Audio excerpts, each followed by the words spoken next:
Xin chào mọi người. If this is the first time that you visit my channel, please turn on CC for English subtitles and enjoy. Nếu các bạn muốn mua những vật phẩm trang trí và lưu niệm đáng yêu mang đậm tính Việt Nam thì hãy đến ngay với Tổ Sinh Decor Shop của chúng mình tại Facebook và Instagram Tổ Sinh Decor Shop nhé. Rất hân hạnh được phục vụ mọi người. Và hôm nay chúng ta hãy cùng nhau đổi gió một tí với tập 1 của Chim Style nhé. Ở tập trước Chim có giới thiệu rằng quê hương Chim ở miền Tây. Nếu bạn nào chưa xem thì hãy vào ngay link ở dưới phần mô tả mình để sẵn sau khi xem hết video này nhé. Và miền Tây thì tất nhiên không thể nào thiếu hình ảnh những cánh đồng bát ngát bất tận, những dòng sông đầy phù sa với những câu hò tiếng hát, và những ghe thuyền đầy ắp trái cây nữa. Mát quá bà con ơi! Miền Tây còn là hình ảnh thân thương bên ao cá, vườn cây, đàn vịt chạy trong sân và những mái nhà nhỏ nhỏ xinh xinh nữa. Và những mái nhà nhỏ xinh đó chính là chủ đề cho tập 1 của Chim Style lần này. Chúng ta hãy cùng nhau khám phá nét đặc biệt của những mái nhà dân gian miền Tây nhé. Trước khi giới thiệu cho các bạn những ngôi nhà rất là đặc biệt thì Chim xin chỉ ra một số đặc điểm chung mà các bạn có thể dễ dàng bắt gặp ở những ngôi nhà dân gian tại Tây Nam Bộ nhé. Nhà ở dân gian miền Tây thường có 4 đặc điểm chung như sau.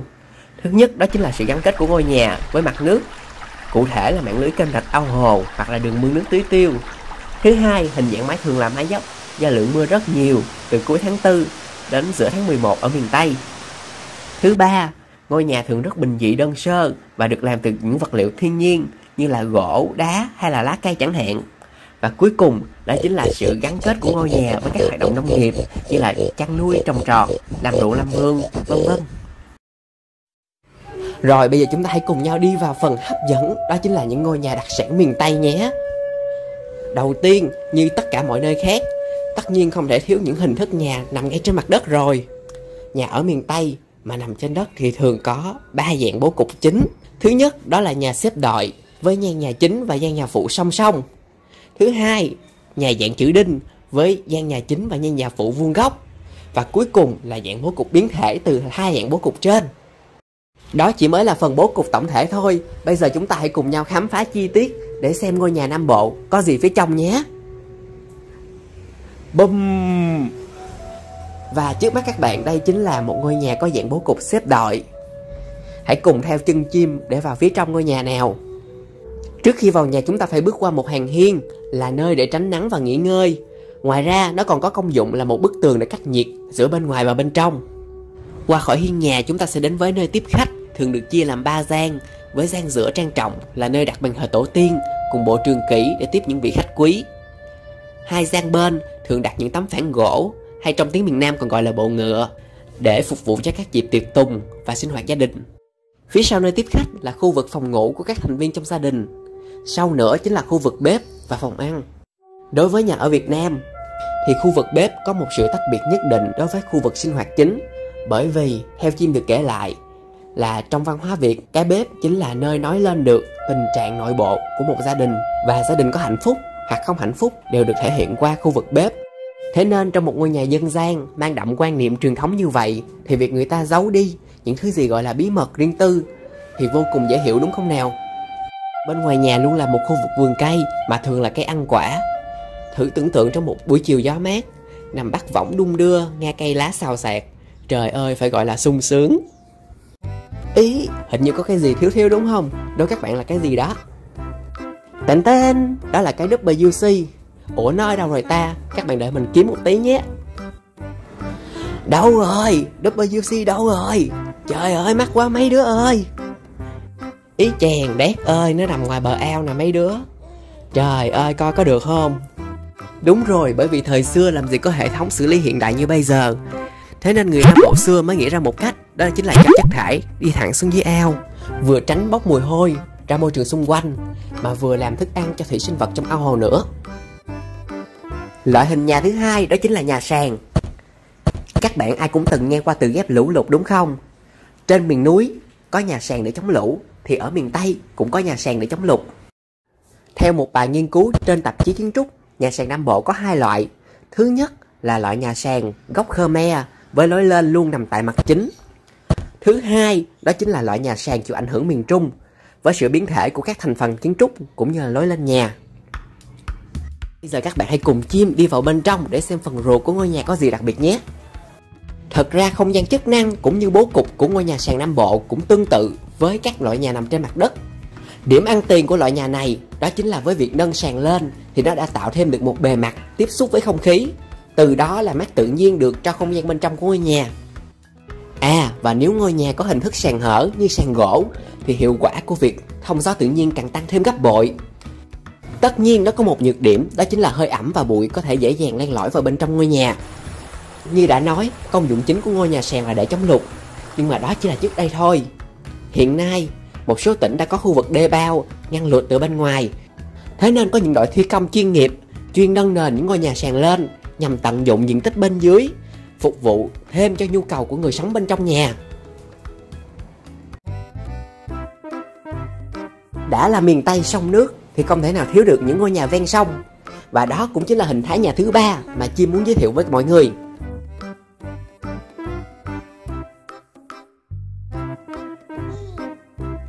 Người Nam Bộ có lối sống giản đơn, thế nên nhà ở ven sông Nam Bộ cũng thường mang tính tạm bợ và đơn giản. Bây giờ chúng ta đang đến với một nhà buôn nằm cạnh bờ sông. Như các bạn đã thấy, nguyên phần dưới nhà được tận dụng để làm không gian mua bán. Phần hiên trước nhà chính là nơi để buôn bán với khách qua đường, còn phần hiên sau chính là nơi để giao thương với các tiểu thương nằm ở trên sông.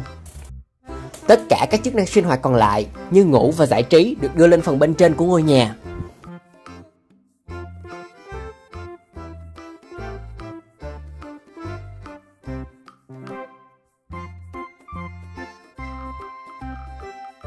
Và bây giờ chúng ta hãy cùng nhau đi tới một ngôi nhà khác. Đây chính là ngôi nhà của chủ thuyền, với khu vực phía sau là sàn để neo đậu thuyền. Còn phần nhà chính vẫn được dùng với hình thái dưới mua bán, trên sinh hoạt. Nhà ven sông thường có phần khung làm bằng cọc cừ và phần lợp làm bằng cách tấm nhẹ như là phên lá hoặc tôn.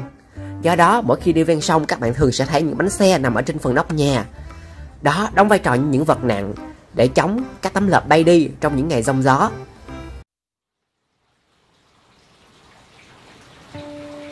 Và cuối cùng đó chính là một hình thái nhà tương đối hiếm gặp hơn so với ba loại hình nhà trước, đó chính là nhà bè. Trên thực tế có khá nhiều dạng nhà bè, tuy nhiên Chim sẽ giới thiệu đến các bạn hai dạng nhà bè thường gặp nhất.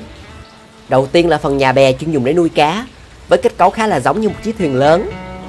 Phần nhà bên trên là kho để chứa đựng thức ăn cho cá. Còn phía bên dưới chính là phần lồng nuôi cá. Với hình thái nhà bè này thì cá sẽ được đảm bảo vừa sống trong môi trường tự nhiên, đó chính là nước sông, vừa đảm bảo không thất thoát gây thiệt hại kinh tế cho chủ bè.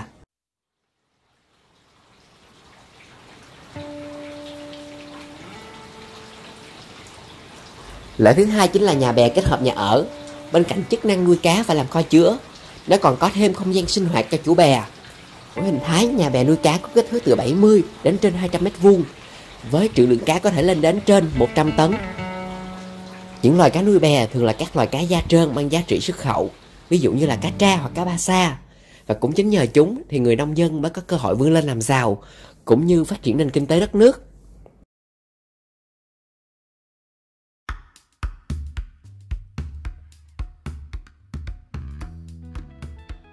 Bởi có tìm hiểu mới thấy rằng nước Việt Nam ta dẫu có ở chốn thị thành với những tòa nhà cao ốc chọc trời, xa hoa, đậm nét hiện đại, hay ở chốn thôn dã đồng quê với những ngôi nhà nhỏ xinh mang đậm nét dân gian, đều có vẻ đẹp riêng của nó.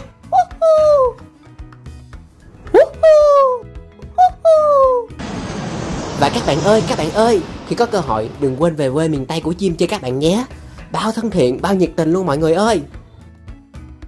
Hãy đón xem những tập tiếp theo của Chim Chim TV tại YouTube Chim Chim TV, Facebook Chim Chim TV và Instagram Chim Chim Sugar TV các bạn nhé.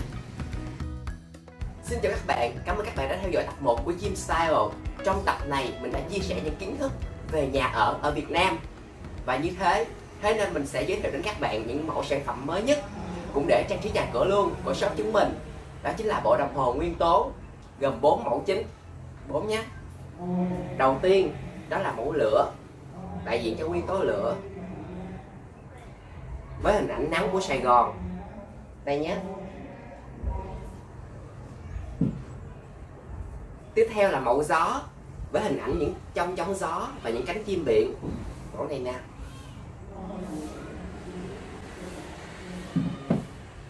Thứ ba là mẫu nước với hình ảnh dòng sông, những cánh sen và những đàn cá bơi lội tung tăng.